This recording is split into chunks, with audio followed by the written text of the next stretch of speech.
Chapitre 4. L'adieu de Jésus aux 2 disciples. C'est par la même route, la seule du reste de ce pays qui paraît un nid d'aigle sur le sommet d'un pic solitaire, qu'ils repartent le lendemain, poursuivis par un temps pluvieux et froid qui gêne la marche. Même Jean d'Andorre doit descendre du char, car le chemin effectué en descente est encore plus dangereux qu'à la montée, et si l'âne par lui-même ne serait pas en danger, le poids du char que la pente de la route pousse en avant fait que la pauvre bête se trouve très mal. Et se trouvent mal aussi ces conducteurs qui doivent aujourd'hui non plus suer pour pousser, mais plutôt pour retenir le véhicule qui pourrait s'emballer en provoquant des malheurs ou au moins la perte du chargement. La route est ainsi horrible jusqu'à 1/3 environ de sa longueur, le dernier vers la vallée, puis elle bifurque et une de ses branches se dirige vers l'ouest et devient plus praticable et plane. Il s'arrête pour se reposer et essuyer la sueur, et Pierre récompense le bourricot qui halète en frémissant et qui secoue ses oreilles en s'ébrouant, certainement absorbé dans une méditation profonde sur la douloureuse condition des ânes et sur les caprices des hommes qui choisissent certaines routes. Du moins, Simon de Jonas attribue à ces considérations l'expression pensive de la bête et, pour améliorer son humeur, lui met au cou un sac rempli de féveroles, et pendant que le baudet broie son dur repas avec un plaisir plein d'avidité, les hommes aussi mangent du pain et du fromage et boivent le lait dont ils ont rempli les cruches. Le repas est fini, mais Pierre veut abreuver son Antoine qui mérite des honneurs plus que César, dit-il, et il va avec un seau qu'il a sur le char prendre de l'eau à un torrent qui se dirige vers la mer. Maintenant nous pouvons marcher, et nous marcherons même au trot, car je pense qu'au-delà de ces coteaux il n'y a plus que la plaine. Mais nous ne pouvons pas trotter. Pourtant nous irons vite. Allons, Jean et toi, femme, montez et partons. Je monte, moi aussi, Simon, et je conduis. Vous tous, suivez-nous, dit Jésus après que les 2 sont montés. Pourquoi? Tu te sens mal? Tu es tellement pâle. Non, Simon, je veux parler en particulier avec eux. Et il indique que les 2, qui eux aussi sont devenus tout pâles, devinant qu'est venu le moment de l'adieu. Ah, très bien, monte donc, et nous te suivrons. Jésus s'assoit sur la table qui sert de banc au conducteur et il dit « Viens ici, à côté de moi, Jean, et toi, Syntycha, viens tout près. » Jean s'assoit à la gauche du Seigneur et Syntycha à ses pieds, presque sur le bord du char, tournant le dos à la route et tenant son visage levé vers Jésus. Dans cette position, assise sur les talons, détendue comme si elle était chargée d'un poids qui l'épuise, les mains abandonnées sur ses genoux et jointes à cause du tremblement qui les agite, le visage fatigué, ses yeux très beaux d'un noir violet comme embués par tant de pleurs qu'elle a versés, sous l'ombre de son manteau et de son voile qui descendent très bas, elle semble une Pietà désolée. Et puis Jean, je crois que s'il avait son gibet au bout de la route, il serait moins bouleversé. L'âne se met au pas si obéissant et bien avisé qu'il n'oblige pas Jésus à une stricte surveillance. Jésus en profite pour laisser aller les rênes et prendre la main de Jean et poser l'autre sur la tête de Syntycha. Mes enfants, je vous remercie de toute la joie que vous m'avez donnée.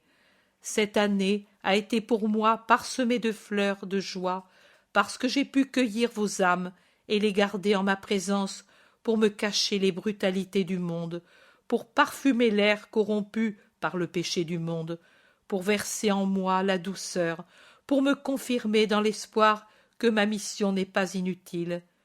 Margiam, toi, mon Jean, Hermasté, toi, Syntycha, et Marie de Lazare, et Alexandre Misas, et d'autres encore, les fleurs triomphales du Sauveur que seulement les cœurs droits savent apprécier comme telles. Pourquoi hoches-tu la tête, Jean? Parce que tu es bon de me mettre parmi les cœurs droits, mais mon péché toujours présent à ma pensée. Ton péché est le fruit d'une chair excitée par de méchants. La rectitude de ton cœur, c'est le fond de ton moi honnête, qui désire des choses honnêtes.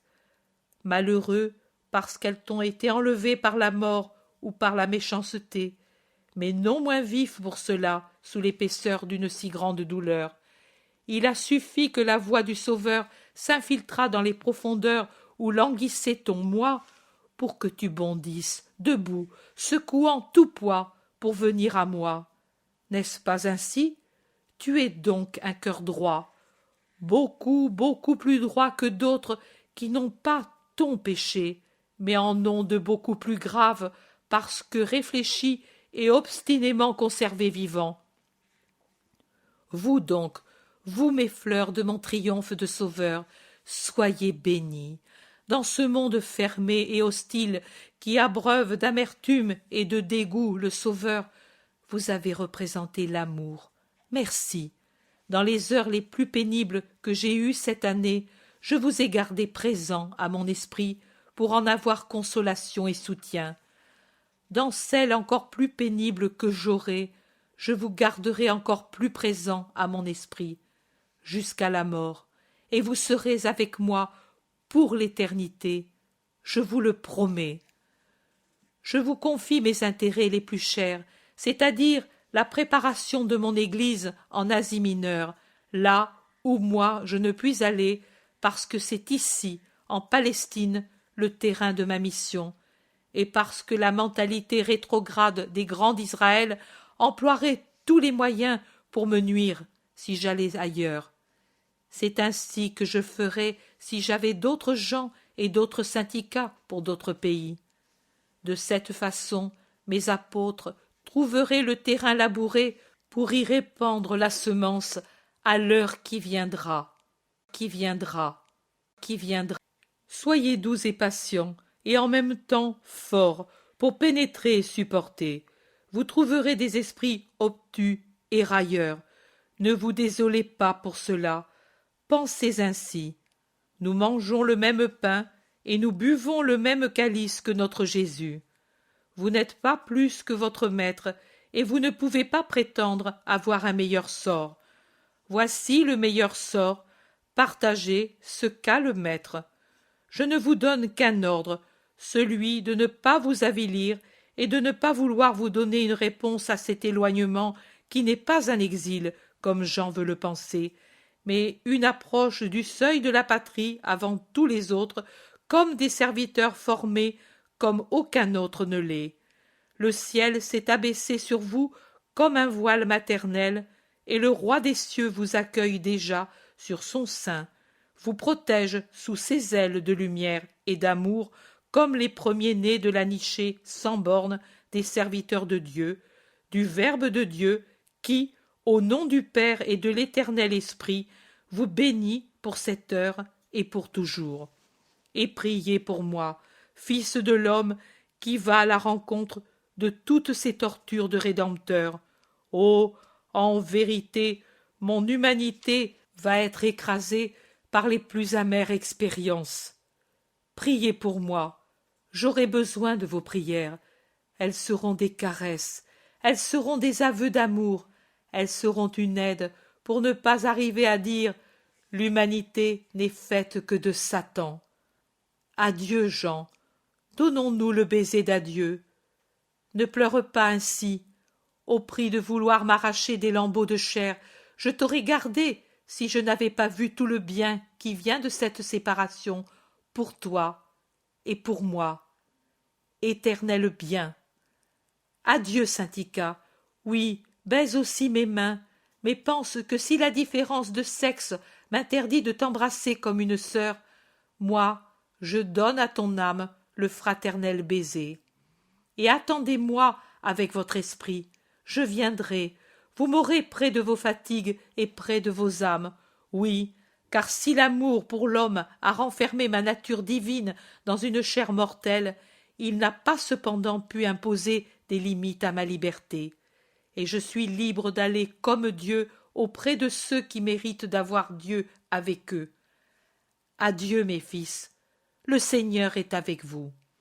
Jésus s'arrache à l'étreinte convulsive de Jean qui se serre à ses épaules, de Saint-Ica qui s'est agrippé à ses genoux, et il saute vivement du char.